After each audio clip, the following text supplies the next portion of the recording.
Welcome to the Virtual CPA Success Show, where we're 100% focused on helping service-based businesses achieve success.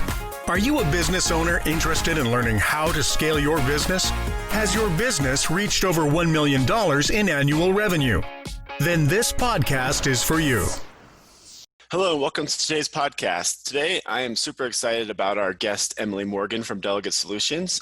She is a company that we have been working with now for a couple of years, and I know me personally, as a director at Summit, it's made a huge difference in my job. Having someone that's in the administrative space really help with a lot of the delegation and doing those administrative tasks for me on a day-to-day basis. And as we go through this podcast, I will definitely throw some examples out there of things that have really helped me, but I'm really excited to hear Emily kind of talk about her background as well as her business. So welcome to the show, Emily, and start off by giving us just your background. Hey guys, thank you. So we're a 13-year-old company, and it was started by me when I was having my son, and I had a background in administrative work, had always done that for a career, and realized I didn't want to deal with a commute and managing a young child. So kind of came up with an awareness about the virtual assistant industry and realized I could do this work from home while taking care of my son. So it started with just me for a number of years, and sort of we grew and grew and grew, and now we have about 40 team members all across the US. The majority of them are mothers with children, or they're caring for aging parents, and you know, they really value the flex work that we offer, but also we make an impact in the work that we do with entrepreneurs. So it's a unique kind of offering that we have. Awesome. Yeah, so I know the big thing for most business owners is giving things up. It's a very hard thing to do and to pass things on. So I think that's what I'd love to kind of spend time talking through today is, you know, what are the tips you have for people that are owning a small business and hesitant to give things over to an administrative assistant, especially an outsourced administrative assistant like you. So I'd love for you to walk through that with us and really just kind of give us those, whether it's 5, 6, 7, whatever the number is for the number of items that you think that people need to commit to in order to really make this work. Because like I said, I know it's worked wonders for me, and it's really freed me up to do more of the things that I really want to do and that are, I think, more valuable for me here at Summit. So I'd love for you to kind of walk us through that. Yeah, because Jamie really sucked at it. So thank you. Awful. Yes. Your team's been very helpful. So no, it's great. True. I mean, he's always bragging all the time about how they kind of help him sort through his emails and everything else. I mean, there's just so much noise these days. I mean, if you just turn off all your, electronics for a couple days and then you turn it back on, you just get enamored with all kinds of, things. And most of it's junk and most of it is noise, but being able to quickly get through that and be ready to go. I think, Jamie, you mentioned that was like one of your big things. And I know a lot of our CFOs have also started doing the same thing, and they talk very highly of it. But we've also been just finding different areas where you've helped us out, your team. I mean, that skill of just being really good at the details and having somebody that can kind of pick up those crumbs really makes a big difference for us because, another example is I know the auditing department in our sales process, there's a couple of things that need a human touch. We can't completely automate them. And so by having your team kind of interject themselves in that sales process and that follow-up, it's not necessarily anything we need from a technical standpoint. We just need some warm touches. That's been a big help for us, all the way over to, our marketing directors also using the service very similar to how Jamie is, just with a lot of very specific administrative tasks, and saved us a ton of time and has really put us in a good spot to do our thing. So. Love hearing those things. Thank you. We've worked with you guys a long time, and similarly, you guys are our virtual CFO, and it's been a game changer for us as well. So thank you for the partnership. Yeah. But at Delegate, we're a premium virtual assistant firm. We work only with entrepreneurs, and we're really industry agnostic for the most part, but we're really focused on helping people create more time and leverage in their day. So it's all about not only being a delegation resource, like someone that you can ask to do X, Y, or Z, but it's about helping them figure out what and how to delegate, because that's where progress comes from. So like just delegating tasks, you'll feel a little bit of impact, but when you have a partner that can help you put a delegation strategy together that's really tied to your goals and priorities, and let's look at all the repeatables that you're doing in the business. How can we capture those and turn them into a process and make them delegatable? It's a different way of working with clients, the way that we approach our service. Yeah, I think that's a great point, because you're right. A lot of people just don't know where to start and they're scared to give up. I mean, just specifically in our industry, in the accounting industry, we're known for hoarding work, because we're afraid of letting go. But it's also one of those things where you're not exactly sure how far to go. So if your team's able to kind of work with us and, put that stuff together, that's always a huge help too, I think, for, just getting started.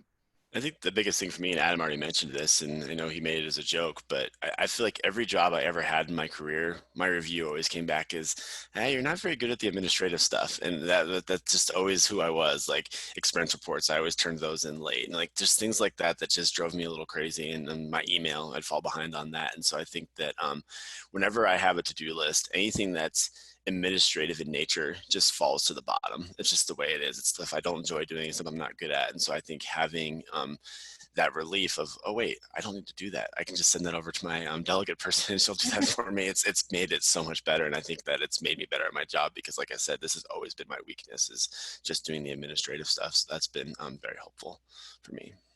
Yeah, and our team has a heart for admin. Like it is what inspires us. And I think a lot of people, specifically entrepreneurs, are like, well, who wants to do this kind of stuff? But we do. Like, it's like data bookkeeping. I'm like, who wants to do that? But Exactly. There's people out there that love this work. Like my team would tell you, we love to be behind the scenes. Like they enjoy helping people make an impact. And we're able to do that because we're going to bring the follow through and the attention to detail and this sort of prescriptive way that we work with clients to help you be more impactful with what you're trying to do in your work.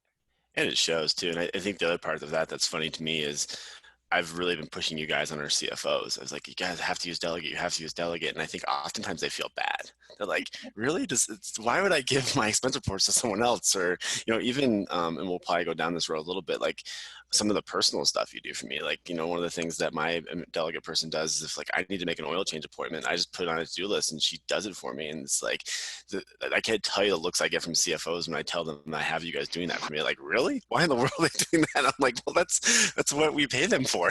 That's honestly part of their job, because it frees me up to not have to think about that all day, that I have to make an oil change appointment. So I'll tell you, a lot of it is just like, really? I don't want to give that up. That's I feel bad. We know that he has some help because his spelling has improved too. So just saying, like his grammar has gotten a lot better. So we're less like, Definitely.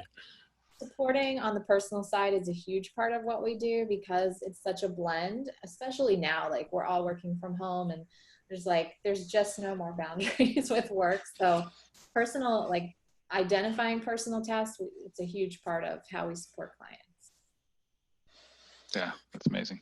For sure. So I guess if I'm an entrepreneur and I'm listening to this podcast, I'm like, there probably are some things that I want to move over. Where would I start? What are the tips you have for me? Yeah. So I think first of all is start small, right? So you don't want to just delegate a huge thing and it implodes and you break all trust and ambition around delegation. So, what can you do to compartmentalize larger things into smaller parts? So for example, like if I say to you, well, hand us your scheduling, that might feel really scary, right? But if I say, let's come up with a way to automate sales meetings for you so that we're giving you a little bit of time back. We baby step into more large scale schedule ownership, which gatekeeper scheduling is a huge part of what we do, because it's really where you're going to get the most time. But think, start small, build the confidence in the delegation process itself as a first step. Start with oil changes. No, and I think just to kind of like tie this to my story a little bit. So when I started working with Delegate, the first thing I did was give my email over, and I didn't like fully give it over. I came up with like I sat down with the delegate person I work with and basically said, okay, I eventually want to do more, but let's just start with you filing away these certain types of emails. And it started very small. And now, like, again, I'm in my email a lot less than I used to be, but I think starting small within individual tasks helps you build that confidence up. And then I think another thing that Delegate does really well is you guys do this for a lot of people. So you also bring ideas to the table of like, I need help with my email. And you're like, oh, what we can do is we can start with ABC, and eventually ABC can turn to A through Z of all the things you're doing for my email. And so I think that starting small worked really well for me, because like I said, it was very simple at first, and now it's much more complex, and it's probably like a 10-step process that you guys go through every day for me, but it started as just 1 or 2 steps. And I definitely agree with that sentiment, because it helped me a ton. Awesome. Yeah, I think that consistency is key too. I mean, the thing is like we just get lost in the whirlwind like most entrepreneurs do. And then, just being able to always rely on that person to have that part done really makes things go a lot easier. Start your day off a lot better, for sure. Yeah, and maybe the second sort of idea that I would plant is, you really have to have the mindset to just let it go, because you reach a level of complexity where you simply run out of time. And so then you start to think about, well, how much is my time actually worth? And if your time is worth $250 an hour, and you're making your own oil change, it's kind of like you can pay someone $50, $60 an hour to handle those types of activities for you. And I think it's important that, when you're trying to think about what to delegate, we actually have a download of tasks by category, just like as a brainstorming tool. But look at what you're doing each day that's repeatable, because if we can identify some repeatables, we can build process around those to take them off your plate. So anytime you see yourself, doing your expense reports, or, whatever the personal task is that's every single week you have to do it, that's an easy place to start by delegating. Yeah, you nailed it. I think that's exactly right. I mean, we talk about it all the time, whether it's your production people, admin, anything that's repeatable should be delegated. That's where you should always go. So it's a great tip. And I'm glad Jamie didn't break into song. He heard "Let It Go," and I was like, "Oh no, here we go. You're gonna get them all worked up, and we're gonna start hearing some tunes." My show tune, yeah. A little bit frozen. Yeah, no, I think the other thing too that I think goes along with that a little bit is pushing stuff towards me. And so oftentimes, like, you kind of have to create stuff. Like, one of the things that I work with Delegate on is there's some reports that I want to see every week. And one of the things we originally did is, why don't you just put it on a Google sheet, and I'll go check it every Friday. And oftentimes it would be 2, 3, 4 weeks before I would go check that and be like, oh yeah, I wonder how this is doing. And what I rely on Delegate for is to push stuff to me. And even if it's the same Google sheet, it's just a message in my Slack saying, hey Jamie, this report's been updated. You might want to go check the team's hours, or just something like that I can go and do. And it's things that, you may not be doing already, but you thought, oh, well, it'd be really nice if I could do that on a weekly basis, and having Delegate push those things to you. So that's the other thing is, not just looking for those tasks that you're already doing, but something that you kind of think would really help with your job, and just pushing that over to a Delegate Solutions as well. And I think it feels a little different than whenever it's just an automated reminder or something like that. Like whenever it comes from someone, you're a little bit more in tune to, like, hey, I need to check this. Somebody's taking time out of their day to build this for me, so I need to do it. It gets automated. Sometimes you just turn those off. It's like an alarm clock or something. So yeah, it's been helpful for us as well. Yeah, we do a ton of work with accountability management, whether it's just for the entrepreneur or the leader, but also for the team. So if you run on EOS, for example, and there's to-dos coming out of meetings, just, having a way to follow up with people so that the leader's not the one having to leave brain space in there to remember to do that. Yeah. Great. So once I've built the confidence up and I've been able to let it go, not singing, but I've been able to let it go, what else should I be doing in order to be comfortable with moving stuff over? Yeah, I think another trick that we try to promote is really getting comfortable with 80%. So, and that can go a couple different ways. One, it can mean, is this going to be good enough if it's done 80% as well as I would do it? That's one way to take that. But it's also about can someone get this 80% of the way done? Just get it started for me so that when I come in, all I'm doing is my 20%. So like, for example, let's say it's a newsletter, right? So with Georgia and I, we have a monthly big newsletter that goes out. Rather than like me having to trigger her to do that, we have a template around how we get that out. She puts it all together, and then I just simply come in and write my little article and we're done. And that's how we get stuff done, is that mindset of like, just get it 80% of the way for me. I think I'd be happy with 10%. It's definitely, I mean, these are all great tips for any kind of delegation for sure. It's always, I always say I step into somebody's office and just drop anchor, because I need to pull somebody else in with me in order for it to be done. And it kind of sucks whenever you have two people that are kind of the same way, moving different directions. So again, having that consistent force that's like kind of anchored in and giving you that, and being okay with the fact that it's not like perfect. I think that's another struggle that people have whenever they delegate anything, especially if it's like work, like production work going to the end user. They're probably a little bit more forgiving on the administrative side, but maybe not. I mean, I don't know. You probably hear it there too, but yeah, people just have to get used to being like, most of the way is great. Like I can pick up little pieces and carry it to the finish line, but getting started is always the hardest part. So yeah, like I'll even use that if I'm like avoiding something that I know I need to get done, like I need to write this article or something like that. Like I'll have Georgia just get it set up for me, put a time block on my calendar, link to whatever I need to see. And then it's like, I got to get it done. So it's like, it helps you actually make progress on stuff too. It sounds like we have another 80-20 rule. And that's the funny thing. It's like there's so many of the 80-20 rules. I think it's just in our podcast, we probably have talked about like 4 of them, but it sounds like we have another one now. So that's very helpful. We're just trying to get everybody used to just perfection is your worst enemy. Like, let it go. It's just like, you're cool. Perfection. Exactly. That's right. That's right. And that's great. From there, it's really important that you have really strong communication with whoever you're delegating to and with. So if we use a lot of strategic coach tools, so 2 big ones that are really important with this point is an impact filter, which is really great way for a leader to download their ideas around success criteria around a project they're trying to hand off. So we will prompt clients when they're like, hey, I really want to do this. It's a gut check for the client around urgency and priority with the importance of that project. But if and when they decide it is important, you're giving your delegation partner everything they need to get that going for you, because you're identifying the success criteria around what success looks like. You're agreeing on, who's doing what by when, which is another important part of delegation. But then also, like, as you're going through delegating a larger scale thing, communicating back and forth is important. We use the other strategic coach tool called an experience transformer.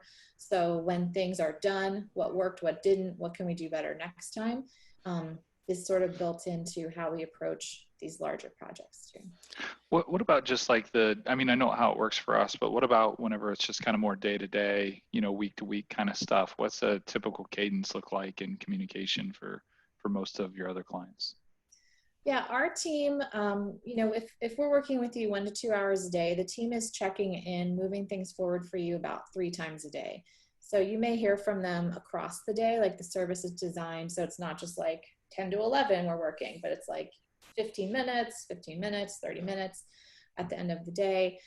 So I think, for delegation to work well, you have to commit to being responsive. We hold weekly planning and accountability calls with clients, and that's really where a lot of those deeper conversations happen around priorities and project status, stuff like that. Oh, okay, so at least a weekly touch. Definitely need a weekly meeting if you're doing anything more than like very basic stuff.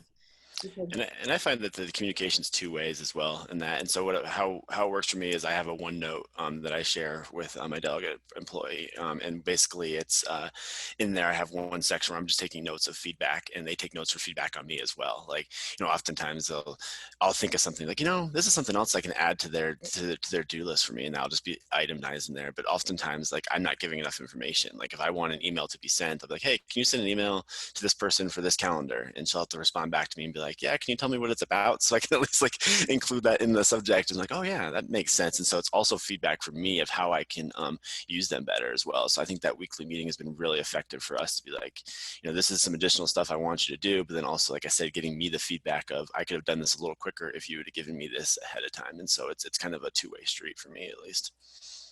yeah. And I mean, I've had clients come to us, maybe it's not working with their current admin, and I'm asking them, are you doing this kind of meeting? And they're typically not. And I think that kind of meeting can transcend the whole relationship and really change the way things are going between the two, because the team member is running that meeting. You guys are just showing up to it and participating, but you're not in charge of the meeting.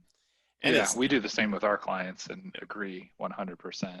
Being able to have that face-to-face and just, so frustrating so many times whenever I'd watch team members just like trade Slack messages or trade emails, and you can see the communication thread. Yeah. And you're just like, oh my gosh, just pick up the phone or get on a Zoom meeting really quick, please.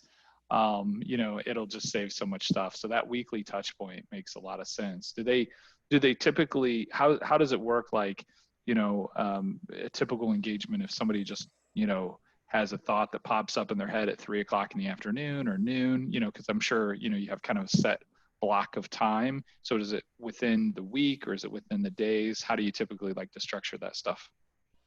To be responsive. Yeah, just, if I'm contracting somebody for 5 hours a week or something like that, but it's sporadic through the week, is it just one of those things where, what's that usually look like? Yeah, so it'll be at least a half-hour weekly call, and we kind of pick when that call occurs.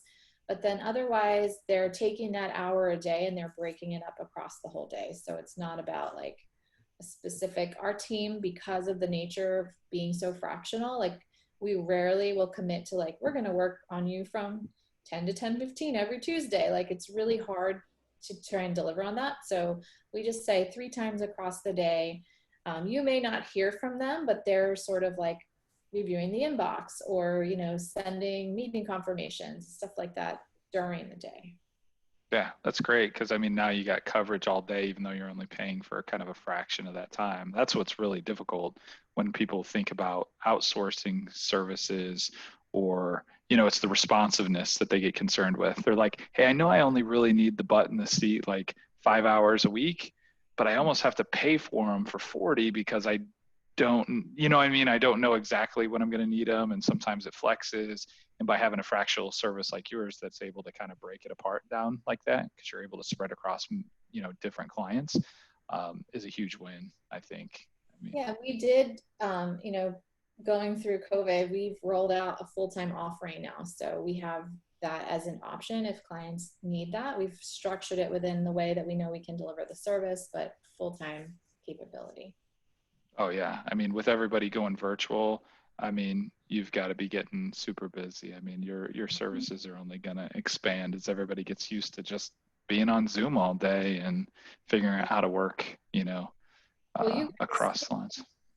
I met Jody because we were both running virtual teams, and I feel like I know I have been, and Jody would probably say the same, like for 13 years I've been banging the drum around why it can be done virtually and having to fight that battle, and then like overnight that changed. So that actually has affected us in interesting ways, because now I'm competing for my talent in a way I never had to before either, because now everybody's remote. It's a remote job now. So that's been interesting too.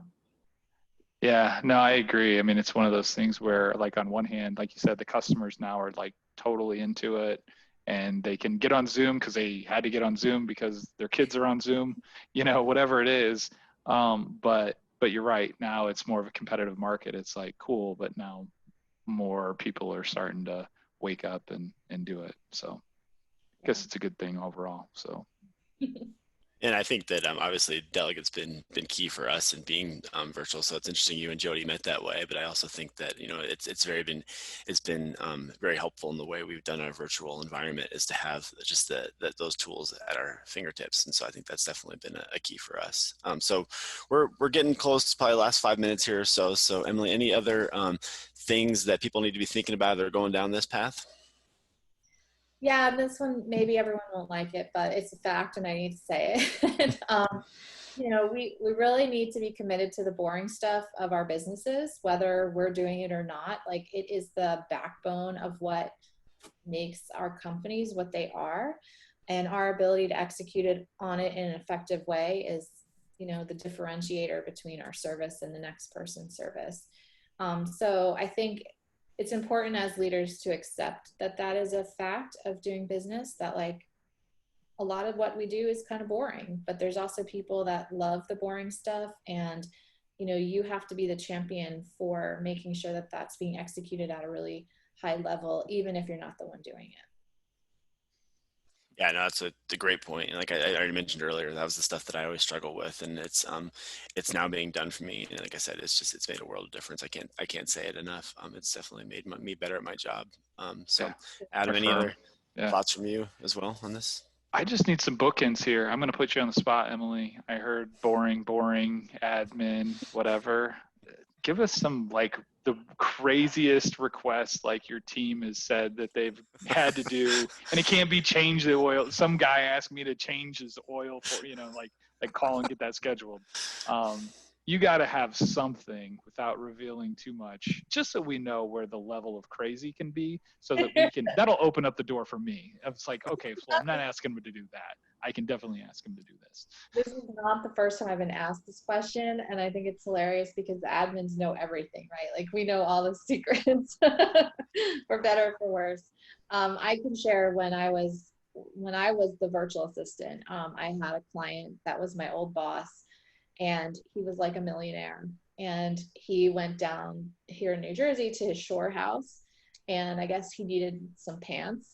And so like I had to arrange for his limo driver to go to his house and pick up his pants and drive them down the shore. So like, okay, well, he didn't ask you to put, that's the nice thing about being virtual.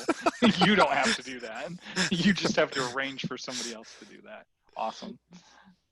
That's cool. Okay. So at least I know where my limits are, right? So if that's okay, then yeah, definitely the oil changes and some of that other personal stuff are definitely green lights. Maybe this podcast will help Adam. I know Adam uses you guys some, but he could probably use you guys more. So well, now you totally opened up. Like now that I know where the limits are, like there's definitely a lot of area for more. And I think the team will have even better stories because I'm a little rusty on doing the work. I'm busy running the company. Because you delegate. See? Yeah. So now my goal is not to be one of those stories. All right, I got it. I'm okay with being one of those. And Kaylee, they'll tell you some good stories. Sure.